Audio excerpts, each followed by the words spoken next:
কথা বললে আমরা কবিগুরুর কথা বলি, লালন সাহিত্যের কথা বলি, কবি নজরুলের কথা বলি। এভাবে আমি দু একটা জিনিস তাদেরকে দিয়েই বলতে চাই। যেমন কবিগুরু অনেক ক্ষেত্রে আধ্যাত্মিকতার যে চর্চাটা করেছিলেন বা কিভাবে ঈশ্বরের সমর্পণ করা যায়, সেটা গীতাঞ্জলি হোক বা বিভিন্ন গানে হোক, আমি দু একটা জাস্ট ওখান থেকে উদ্ধৃতি করে তাদের কথা দিয়ে কোয়ের তেলে কই ভাজা মতো হবে। উনি লিখেছেন যে তোমারই ঝর্ণা তলার নির্জনে মাটির এই কলস আমার ছাপিয়ে গেল কোনখানে।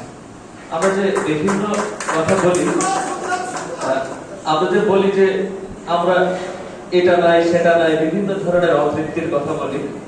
তো আমাদের বিভিন্ন ধর্মগ্রন্থে বা বিভিন্ন দর্শন শাস্ত্রে আমরা দেখতে পাই যে সৃষ্টিকর্তার দয়ার বা কৃপার ঝর্ণাধারা এত বেশি যে আমরা যতই চাই সেটা একটা কলস সমানের বেশি হয় না। কারণ আমরা চাওয়ার পরিমাণ এতটা বেশি নয় যতটা তিনি দিতে পারেন না। তার থেকে আমাদের চাওয়ার পরিমাণ একটা কলসের মতো, যে তার এই যে কৃপার ঝর্ণা সেটা কখন পূরণ হয়ে যায় সেটা আমরা বুঝতে পারি না বলেই হয়তো আমরা না পাওয়ার কথা নিয়ে ব্যস্ত থাকি। তো একইভাবে উনি বলেছেন বিভিন্ন সময়, যেমন বলেছেন সারাদিন অনেক ঘুরে দিনের শেষে এসেছি সকল চাওয়ার বাহির দেশে, যে আমার সকল যে চাওয়া আছে সেটার বাহিরে চলে এসেছি। নেব আজ অসীম ধারার তীরে এসে প্রয়োজন ছাপিয়ে জ্বালাও সেই ধনে তোমারই ঝর্ণা তলাতেই চলে।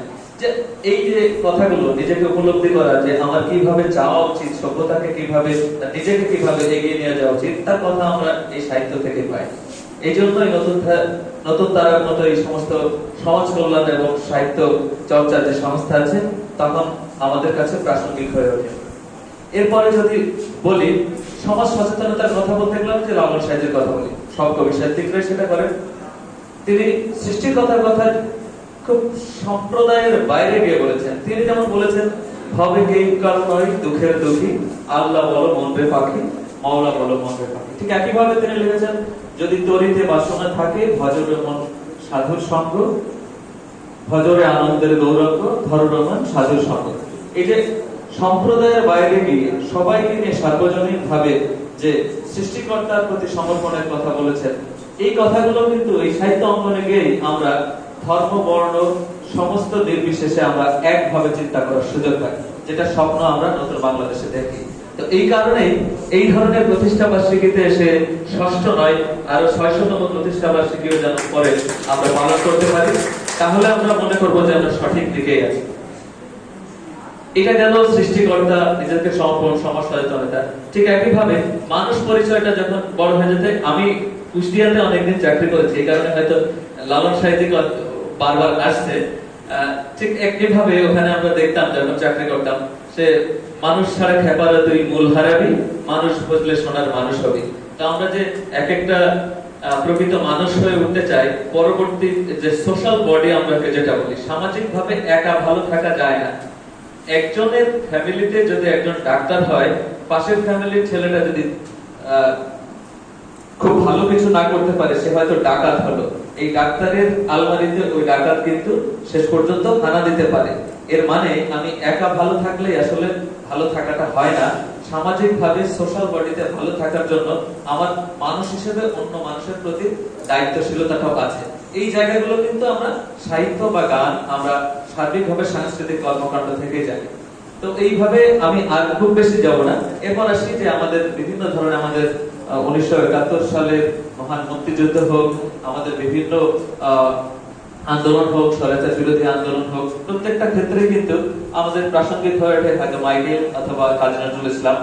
যেহেতু বিদ্রোহী ভাবে মাইকেলের কথা বলতে গেলে বলতে যে তিনি দেখিয়েছিলেন যে হিরোকেও কিভাবে আমরা, যেমন মেঘনাথ বধ কাব্যে আমরা দেখেছি তিনি রাবণকে হিরো হিসেবে দেখেছেন, একজন দেশপ্রেমিক হিসেবে দেখেছেন। ভিন্ন ভাবে চিন্তা করার বিষয়টা রেখেছি। সেই ধরনের যে বিদ্রোহী মনোভাব, অথবা কাজী নজরুল ইসলাম যখন বলেন যে আমি বিদ্রোহী ফিরু, ভগবান বুকে এঁকে দেব পদচিহ্ন, এই ভগবান ইংরেজ হতে পারে, আমাদের কোন সরকারি কর্মকাণ্ড সেই ধরনের ভগবান হতে পারে যে কল্যাণমূলক নয়, তার বুকে আমি পদচিহ্ন এঁকে দিতে পারি।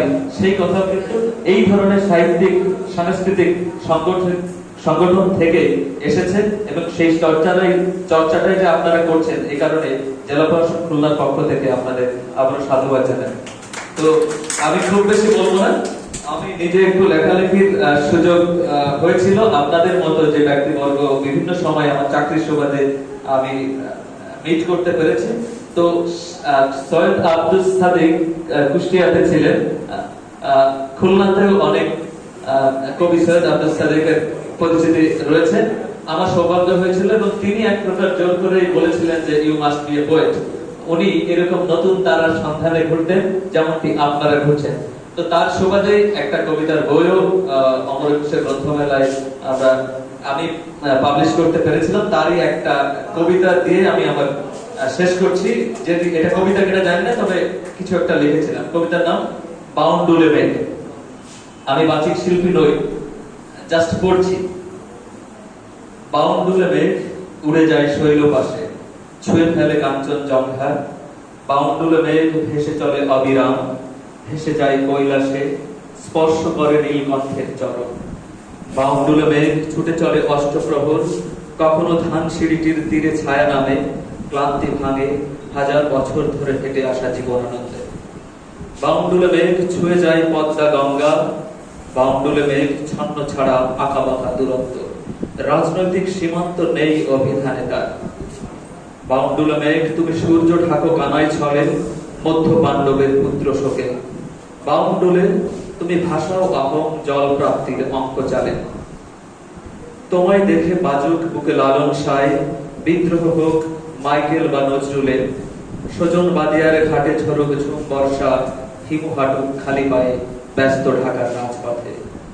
বাউন্ডুলে তুমি বৃষ্টি হয়ে ঝরো আমার উঠোনে, আমার আঙিনায় ভেজা নরক স্বপ্ন বুনি, তোমার হৃদয়ের স্পন্দন শুনি এই অবেলায়। ধন্যবাদ সকলকে।